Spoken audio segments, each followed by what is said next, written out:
Hello students, welcome to our channel study India 24/7। मैं Bhaskar sir आपके साथ एक बार फिर जुड़ चुका हूं वर्क के लेक्चर नंबर 5 के साथ। तो आज हम लोग बच्चों पढ़ने जा रहे हैं वर्क का lecture number 5, that is mechanical energy and it's conservation. तो आइए इस वीडियो को स्टार्ट करते हैं। तो सबसे पहले हम लोग सीखते हैं दोस्त कि मैकेनिकल एनर्जी क्या है। तो mechanical energy is nothing but it is simply the summation of, देखो मैं लिख देता हूं, mechanical energy of a system is sum of its kinetic energy K and potential energy U। ठीक है, तो मैकेनिकल एनर्जी क्या है दोस्त? तो mechanical energy is nothing but the sum of two types of energy, kinetic energy and potential energy. Kinetic और potential का sum को क्या बोलते हैं हम लोग?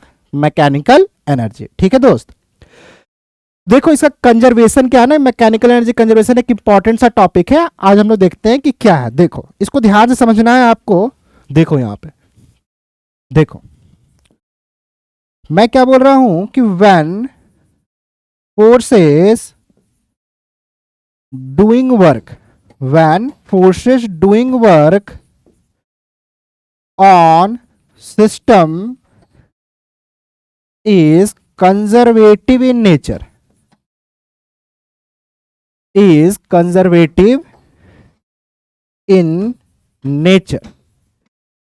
then mechanical energy of system remains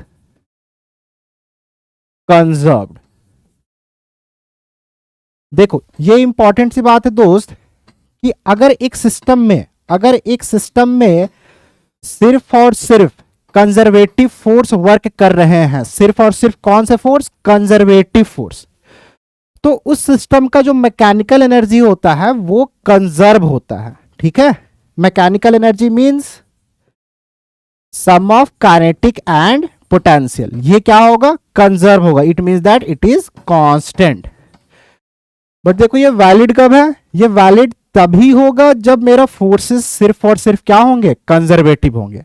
ऐसा मैं क्यों बोल रहा हूं इसको मैं अभी प्रूव भी करूंगा। ठीक ना, ध्यान से देखोगे, इसको हम प्रूव भी करेंगे कि ये जो मेरा मैकेनिकल एनर्जी कंजर्वेशन प्रिंसिपल है ये सिर्फ और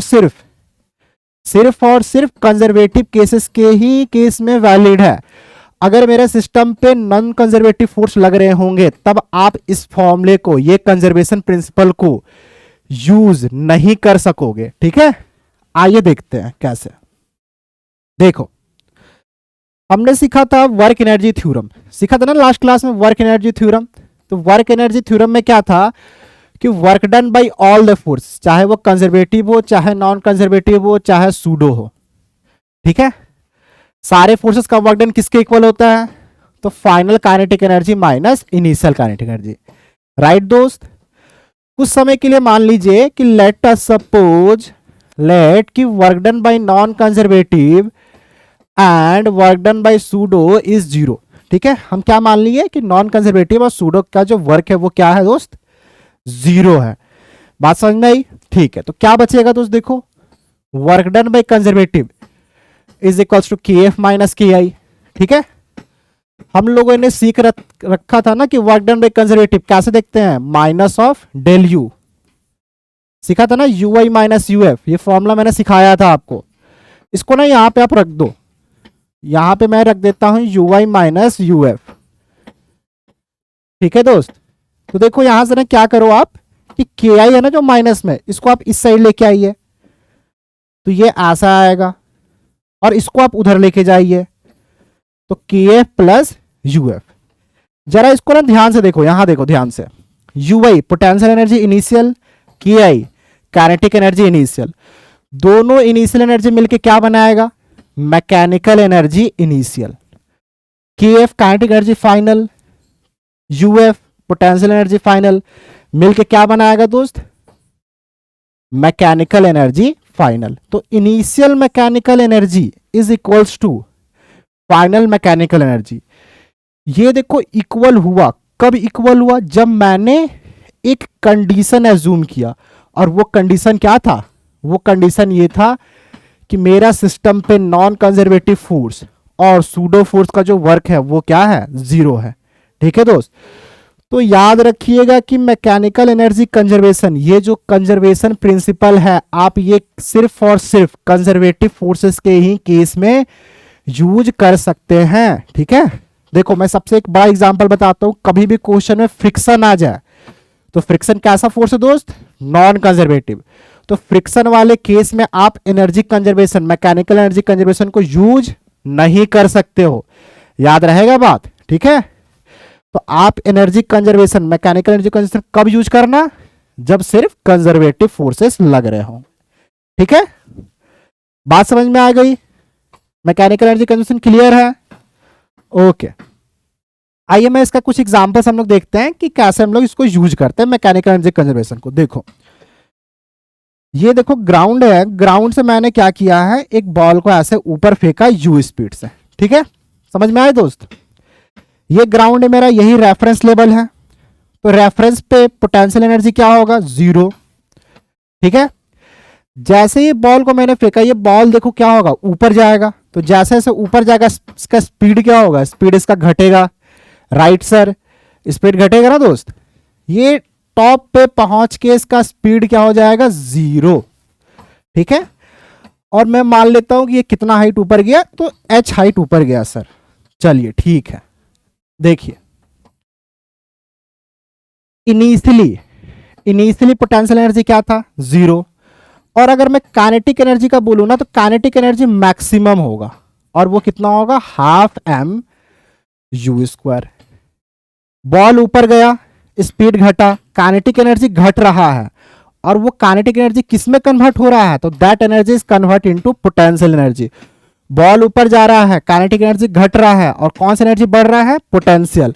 टॉप पे काइनेटिक एनर्जी क्या हो गया? यू जीरो हो गया, तो काइनेटिक एनर्जी जीरो हो गया। और पोटेंशियल एनर्जी बताओ? तो पोटेंशियल एनर्जी आप बोलोगे सर कि ये मैक्सिमम हो जाएगा, दैट इज mgh। बात समझ में आई? किसी भी बीच में सर, तो किसी भी बीच में इसका कुछ ना कुछ स्पीड होगा। ठीक है, तो अगर कुछ ना कुछ स्पीड है तो इसके पास कुछ ना कुछ काइनेटिक एनर्जी होगा, हाफ एम वी स्क्वायर। ठीक है, क्योंकि v स्पीड लिया है मैंने। ये हाइट को आप क्या करो? स्मॉल h लो, तो इसके पास इस जगह पे पोटेंशियल एनर्जी भी होगा। ठीक है, mg into small h। Right sir, देखो आप ना ये दोनों एनर्जी का जो सम करोगे, इसका और इसका, तो क्या बनेगा? Mechanical energy. इन दोनों का भी सम करोगे तो क्या बनेगा? Mechanical energy. इन दोनों का भी सम करोगे तो क्या बनेगा दोस्त? Mechanical energy. ठीक है, और ये तीनों जगह पे ना मैकेनिकल एनर्जी जो होगा वो क्या होगा? कांस्टेंट होगा। ये तीनों का जो समेशन है ना, तीनों जगह का, वो तीनों जगह का समेशन क्या आएगा? सेम आएगा। ठीक है, बात समझ में आ रही है? देखो अगर ना सपोज दैट ये पोजीशन ए है और ये वाला पोजीशन बी है, तो मैं ना अगर एक इक्वेशन लिखूं, mechanical energy conservation principle MACP A to B में लिखता हूं। ठीक है, तो UI plus KI initial mechanical energy, UA plus KF final mechanical energy. ठीक है सर, देखो इनिशियली ए पे U कितना है? जीरो। काइनेटिक एनर्जी कितना है दोस्त? तो half M you square. UA बताओ? बी पे पोटेंशियल एनर्जी कितना है? mgh, और काइनेटिक एनर्जी जीरो। तो यहां से देखो क्या रिलेशन आ गया? Half M you square is equals to mgh। तो m से m कैंसिल हो गया। अगर यहां से आपको h निकालना हो तो h भी आप निकाल सकते हो। देखो h कैसे निकल जाएगा? You square upon 2g। बात समझ में आई? क्लियर है ये चीज? अगर देखो मैं इसका ना ग्राफ भी बना दूं तो ग्राफ भी आप लोग बना सकते हो। देखो कैसे मैं ग्राफ बनाता हूं एनर्जीज का। तो सबसे पहले देखो जैसे जैसे ना ये बॉल ऊपर जा रहा है तो काइनेटिक एनर्जी क्या हो रहा है? घट रहा है। तो मैं वेरिएशन बनाऊंगा काइनेटिक एनर्जी। देखो काइनेटिक एनर्जी क्या होगा? घटेगा हाइट के साथ। ठीक है, जैसे जैसे ये बॉल ऊपर जाएगा तो काइनेटिक एनर्जी क्या होगा, घटेगा। और कौन सा एनर्जी बढ़ेगा दोस्त, तो पोटेंशियल एनर्जी बढ़ेगा। तो ये रहा मेरा काइनेटिक एनर्जी का ग्राफ। पोटेंशियल एनर्जी का ग्राफ कैसा होगा, तो पोटेंशियल एनर्जी इनिशियली जीरो होगा और जैसे जैसे ऊपर जाएगा पोटेंशियल एनर्जी बढ़ेगा, राइट। तो ये है मेरा पोटेंशियल एनर्जी का ग्राफ। इन दोनों का जो समेशन आएगा, इन दोनों का, वो हमेशा क्या होगा, कांस्टेंट। मैकेनिकल एनर्जी है ना, दोनों का श्रम, तो वो मैकेनिकल एनर्जी क्या होगा, कांस्टेंट। तो ये आएगा मेरा मैकेनिकल एनर्जी वाइट वाला, ठीक है।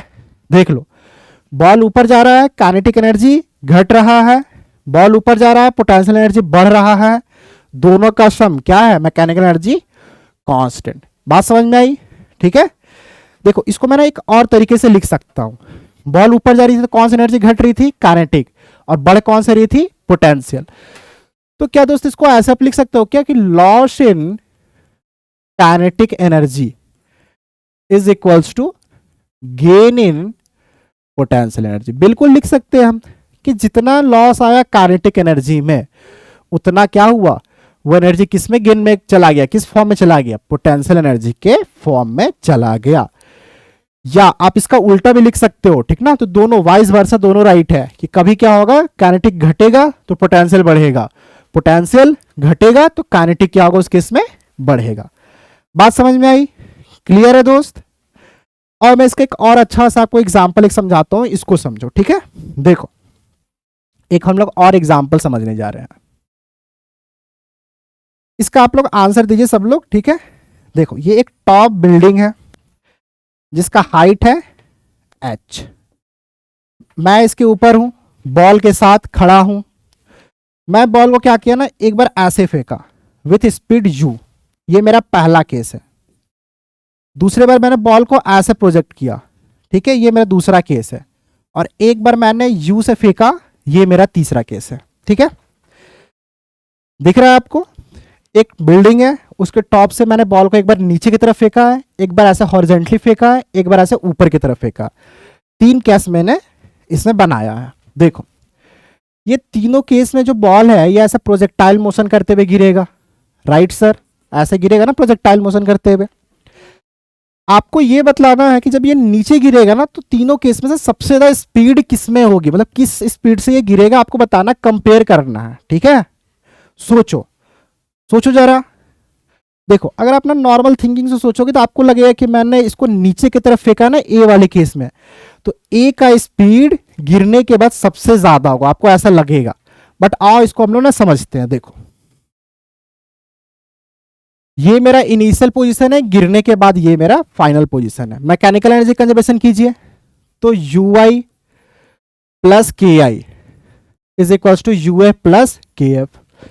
इनिशियली कितने हाइट पे है, एच हाइट पे है सर, तो पोटेंशियल एनर्जी क्या हो जाएगी, M G H. Kinetic energy बताओ, क्या काइनेटिक एनर्जी एंगल पे डिपेंड करता है क्या, नहीं करता है। तीनों केस में देखो, चाहे ए में देखो, चाहे बी में देखो, चाहे सी में देखो, काइनेटिक एनर्जी क्या होगा, सेम ही तो होगा। बात समझ में आया। तो तीनों केस में जो काइनेटिक एनर्जी होगा इनिशियली, वो क्या होगा, हाफ एम यू स्क्वायर।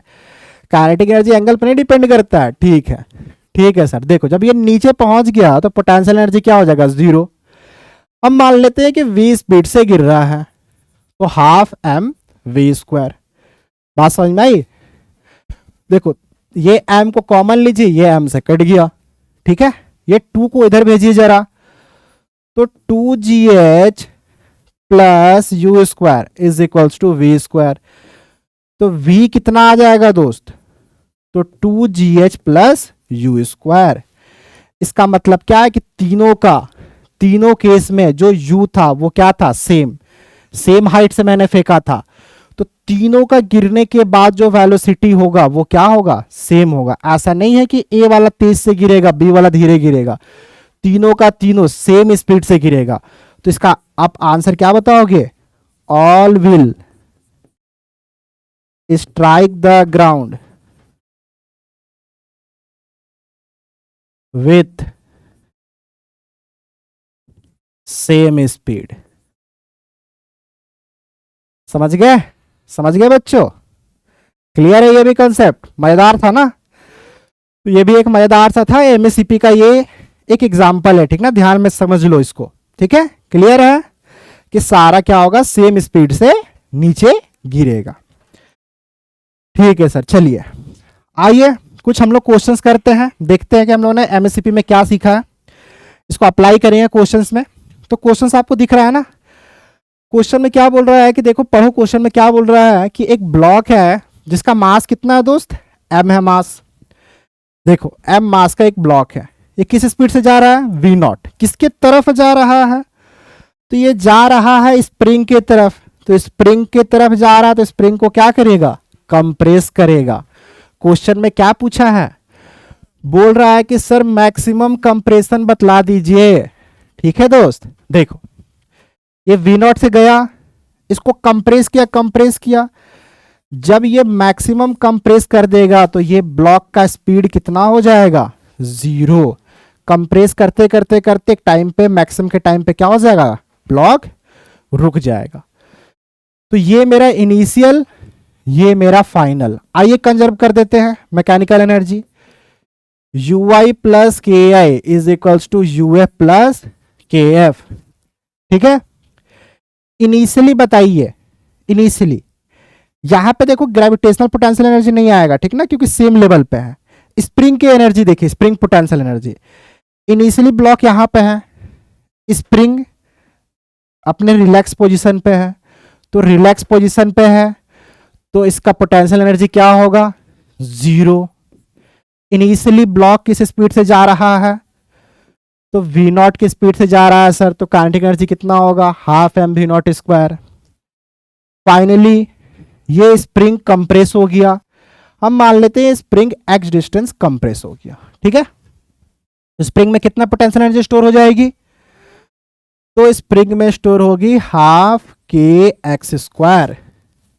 वहां पे फाइनली ब्लॉक रुक गया है कंप्रेस करने के बाद मैक्सिमम, फिर ना वो बाउंस बैक आएगा, तो मैक्सिमम के टाइम पे वेलोसिटी 0, काइनेटिक एनर्जी 0। बस बन गया सर, बहुत ही आसान है। तेज बच्चों आंसर निकालो जल्दी से। देखो हाफ से हाफ कैंसिल, मेरे को एक्स निकालना था ना, तो एक्स निकाल लीजिए, एम भी नॉट स्क्वायर बाई के, स्क्वायर है ना, तो ये आ जाएगा आपका रूट। तो आंसर क्या आ जाएगा, v naught root under m by k. Clear है, समझ गए दोस्त? ओके, आइए नेक्स्ट क्वेश्चन बनाते हैं। देखो इस क्वेश्चन में क्या बोल रहा है कि एक इनिशियली ब्लॉक लटक रहा है, देखो वो छोटा सा ब्लॉक यहां पे लटक रहा है स्प्रिंग के साथ। बोल क्या रहा है कि सडनली ब्लॉक को मैंने छोड़ दिया। सडनली ब्लॉक को छोड़ोगे तो ब्लॉक भैया कहाँ जाएंगे, नीचे। तो ब्लॉक भैया नीचे जाएंगे, तो आपसे क्या पूछ रहा है, तो आपसे पूछ रहा है कि मेरे को मैक्सिमम इलोंगेशन बताइए स्प्रिंग का। देखो जब ये नीचे जाएगा, जब ये नीचे जाएगा, ठीक है, तो क्या होगा, इलोंगेशन आएगा, स्प्रिंग में एनर्जी बढ़ेगा, राइट। चलिए इसको हम सॉल्व करते हैं। देखो मैं इसको रेफरेंस ले लेता हूं यहां पे, ठीक है, this is my reference, reference line. Energy conservation कीजिए, U Y plus K I is equals to U F plus K F. Initially बताओ रेफरेंस लाइन पे पोटेंशियल एनर्जी कितना होगा, 0। उस टाइम स्प्रिंग भी क्या था, नॉर्मल पोजीशन पे था, तो स्प्रिंग में भी कोई एनर्जी नहीं आएगा। ठीक है, तो ओवरऑल पोटेंशियल एनर्जी क्या होगा, 0। यहां पे ब्लॉक भी रुका हुआ था, तो काइनेटिक एनर्जी भी 0। ये देखो जब ब्लॉक ना एक्स डिस्टेंस नीचे गया तो मैक्सिमम, देखो ये जाएगा, मैक्सिमम चला जाएगा ना, तो उस टाइम इसका स्पीड हो जाएगा 0। फिर ना ये ऊपर की तरफ खींचेगा। ठीक है, तो फाइनली पोजीशन एफ पे काइनेटिक एनर्जी भी क्या हो जाएगा, 0। बात समझ में आया, काइनेटिक एनर्जी क्या हो जाएगा, 0। अब देखो पोटेंशियल एनर्जी, पोटेंशियल एनर्जी में देखो आपको मैंने बताया था कि रेफरेंस लाइन से नीचे ग्रेविटेशनल पोटेंशियल एनर्जी क्या लेते हैं, माइनस में लेते हैं। तो आप लिखिएगा माइनस एम जी, कितना नीचे गया, एक्स, राइट। स्प्रिंग में तो खींच गया, तो स्प्रिंग में भी तो एनर्जी आएगी ना, पोटेंशियल एनर्जी। तो स्प्रिंग में कितने पोटेंशियल एनर्जी आएगी, हाफ के एक्स स्क्वायर, और फाइनल काइनेटिक एनर्जी 0। आप इसको इधर कीजिए तो इक्वेशन क्या दिखेगा, ये दिखेगा सर, राइट।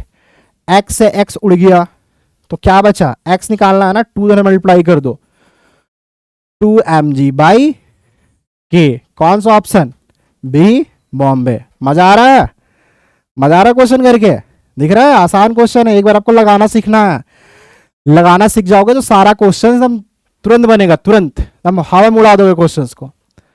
चलो आओ एक और क्वेश्चन आपको सिखला देते हैं। ये भी दोस्त एक बहुत ही अच्छा सा क्वेश्चन है, आपको दिख रहा है स्क्रीन पे, देखो नहीं दिख रहा हो तो मैं पढ़ देता हूं। क्या बोल रहा है कि एक ऐसा स्लाइडर टाइप का बना हुआ है, ठीक है, स्लाइडर दिख रहा है आपको, ये देखो एक ब्लॉक है यहाँ पे, और ये ब्लॉक ऐसे स्लाइड करते हुए ऐसे यहां पहुंचा इस जगह पे, ठीक है।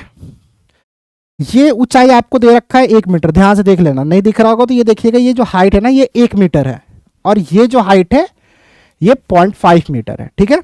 बोल क्या रहा है क्वेश्चन में कि यहां से रेस्ट से चला, रेस्ट से ये ऐसे स्लाइड करते हुए गया तो यहां पे इसका कुछ वेलोसिटी होगा, और फिर ये ऐसे उड़ के गिर जाएगा। तो आपसे पूछ रहा है कि ये कितना दूर जाके गिरेगा, ये तुम्हें बताना है, ठीक है। वो प्रोजेक्टाइल मोशन है ना, तो बेसिकली आपको प्रोजेक्टाइल का ना रेंज बताना है। क्या बताना है, रेंज। चलो मैं इसको एस हटा के क्या लिख देता हूं, रेंज लिख देता हूं। आपको बेसिकली यही रेंज बतलाना है, ठीक है। रेंज निकाल सकते हो, प्रोजेक्टाइल मोशन है, क्या फॉर्मूला होता है रेंज का, तो भी √2h/g। तो आपको पहले भी तो निकालना होगा दोस्त, तभी आपका आंसर आएगा, वो कितना दूर जाके गिरेगा। देखो निकाल देते हैं, एनर्जी कंजर्वेशन कर दिया जाए, ये इनिशियल और ये फाइनल, तो ui plus K I is equals to UA plus K F, ठीक है दोस्त। इनिशियल देखो कितना हाइट ऊपर है, 1 मीटर के हाइट के ऊपर है, तो पोटेंशियल एनर्जी क्या होगा mg, और हाइट क्या लिखोगे 1। यहां से ये जस्ट चलना स्टार्ट हुआ था ना, तो काइनेटिक एनर्जी 0। ये बताओ ये कितना ऊपर है, रेफरेंस ग्राउंड से कितना ऊपर है, तो आप बोलिएगा कि सर ये 0.5 मीटर ऊपर है। यहां का काइनेटिक एनर्जी को मैं ले लेता हूं हाफ mv², क्योंकि v क्या है, स्पीड क्या है, v है ना, तो काइनेटिक एनर्जी हाफ mv²। जरा इसको कैलकुलेट कर दो, देखो यहाँ पे mg है, यहाँ 0.5 mg है, इधर लाओगे तो क्या आ जाएगा 0.5 mg is equals to half mv²। तो देखो m से m मर गया, जब ये 2 इधर जाएगा तो 0.5 इंटू 2 g आ जाएगा ना, ठीक है। देखो निकल गया, इसका मतलब देखो मैं नेक्स्ट स्लाइड बना रहा हूं, रिलेशन क्या निकला आपका, g is equals to v², तो v कितना आ गया √g, ठीक है। मेरे को क्या निकालना था कि वो कितने दूर जाके गिरेगा। देखो ये हाइट s था ना, यहां से वो गिर रहा था ब्लॉक, तो ये ब्लॉक ऐसे गिरेगा, आपको ये निकालना है रेंज, ठीक है। तो रेंज का फॉर्मूला प्रोजेक्टाइल मोशन में आपने सीखा होगा, ऐसे projectile from a height, v √2h/g। बताओ v कितना है, तो v है √g, राइट, 2h/g। देखिए तो वो किस हाइट से गिर रहा था, देखिए ये किस हाइट से गिर रहा था, 0.5 मीटर के हाइट से गिर रहा है, तो यहां पे 0.5/g। देखो √g से √g कैंसल, 2 इंटू 0.5 कितना आ जाएगा 1, 1 का रूट 1, मतलब आंसर क्या आ जाएगा सर 1 मीटर। बात समझ में आया, मजा आया क्वेश्चन करके, समझ में आया दोस्त। तो चलिए आज के सेशन में इतना ही, ठीक है। देख लो, अगर आपको कोई भी दिक्कत हो आप उसको कमेंट बॉक्स में डालिए। अगर आपको वीडियो पसंद आया हो तो चैनल को लाइक सब्सक्राइब कीजिए। मिलते हैं तब तक के लिए नेक्स्ट वीडियो में, टाटा, पढ़ते रहिए, बाय।